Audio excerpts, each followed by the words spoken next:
How to Win a Prince is a decent film. This was released in 1932.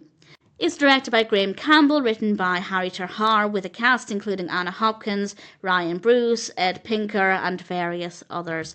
And this is about a dating coach who hasn't found love herself, and in order to get her book published, she has to find love. And she might just have an opportunity to do this when the royal family's butler phones her and asks her to help out. The prince has come to New York to find love and wants her help. I do think that some suspension of disbelief is necessary. That's usually the case to some extent with the royalty-based romance films, but with this one, I think that needs to go a little bit further.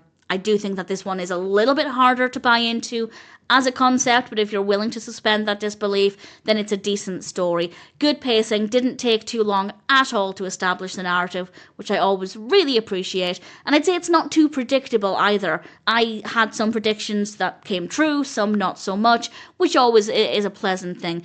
Very likeable characters, and visually it's great with great locations and lighting, really good camera work, a nice satisfying colour palette, and some good music too. It's a really decent film. It's quite straightforward, it's pleasant, it's enjoyable, the performances are good, the characters are well written, the narrative is believable once you're able to suspend disbelief.